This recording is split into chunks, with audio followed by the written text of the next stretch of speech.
Hey, this is Dave with OC Astronomy. I'm here with my Paramount MyT and Celestron Edge 1100, and I have it set up on a test stand. This isn't the pier or anything that I'm going to use, but I've got it all rigged up, and I've got all the cables run, even the internal through the mount cabling. I've got it balanced. I had to move this front ring pretty far up and then add these ADM counterweights to get it to balance, but it's because I have this focal reducer which pushes everything out this way, and then I have a moonlight focuser and then the filter wheel and the camera, and it's all pretty stout.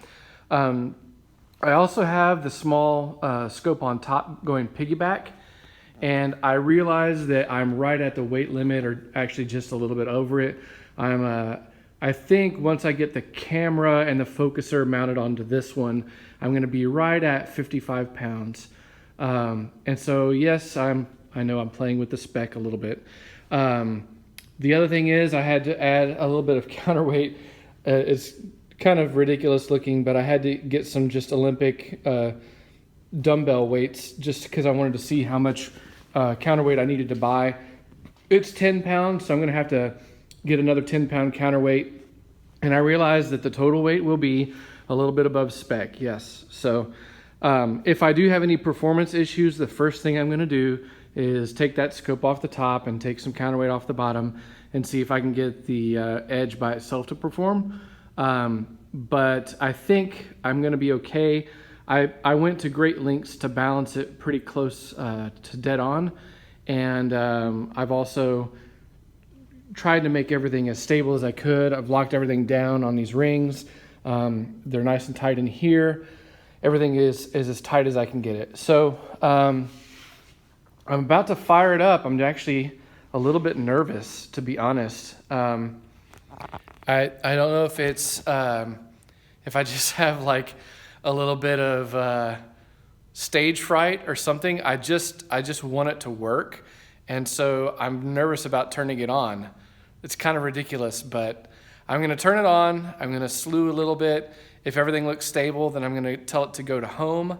And if it goes to home successfully and doesn't fall over, then I'm going to hook in the software and see if I can get SkyX Pro working with it and just baby step it and make sure that everything works right. Now, whenever I have it all working, I will be ready to mount it into the dome. The guy that's making the pier is going to have it by the end of this week, and so I'm expecting to be able to mount it next weekend, only 7 days away, and I should be able to plug and play everything. My cabling wound up being ridiculously simple. I ran this 48 volts on this K-Con connector, and that powers my ultimate power box. I attached the power box with Velcro to my filter wheel housing. I don't think that this thing puts out very much heat. I don't think that it will. I'll monitor that and make sure that I'm not, heating up this chamber any and affecting anything. But I think it's going to be okay. So I just have the one power cord coming from down below, and then I have a USB for the camera, a power for the camera coming off of the power box. I have a QHY L52 or something like that as my guide camera, so that's hooked into USB.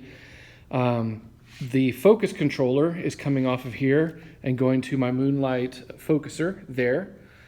And that's really, this is the environmental sensor that I have here. I have some double-sided mounting tape I'm gonna mount that with, just don't have it yet.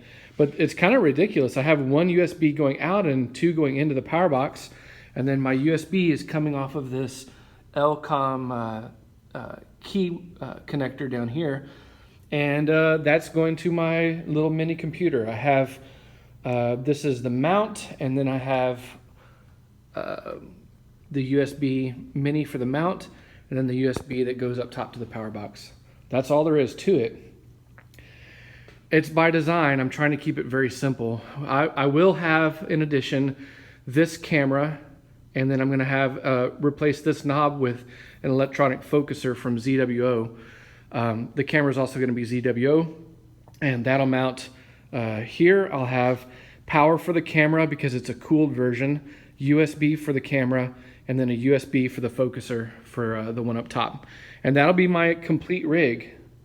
So let's see how this goes. I'm going to go ahead and turn on power. I'm a little bit nervous, but we'll see how this goes. Okay, that power's on, and then I should have, let's see. All right, UPB is powered up, so got a little bing bong. Got my lights down here. Still trying to figure out my knobs. Let's see. There's home.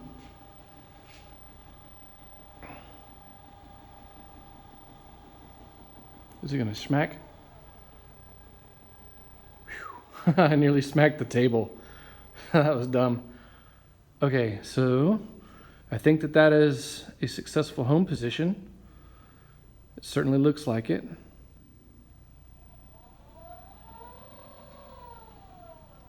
It's super quiet.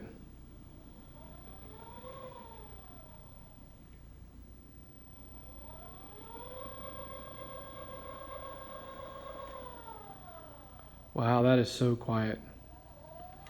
I'm gonna have to move those tables so that if I hook up when I hook in the software, I'm not gonna accidentally bonk it.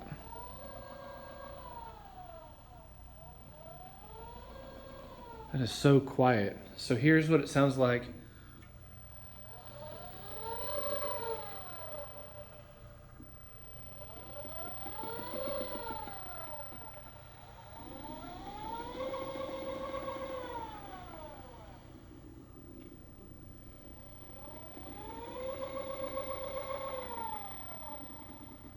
It's very, very quiet.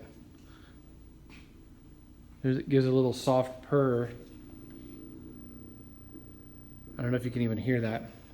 All right, so hit home successfully last time. Let's do it again. I'm gonna double click the joystick button and it's gonna home.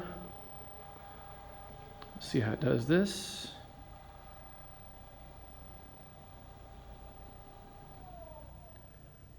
Okay. Wow. That's very smooth, very quiet.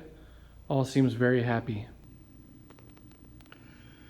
So as I'm sitting here booting up and waiting to connect to the SkyX, it's kind of funny, but the sound that it makes, percolating coffee. It has a, it's like the pumping of water through a percolating coffee machine. So that makes me happy just thinking of coffee. So it is super quiet though. It's barely even noticeable.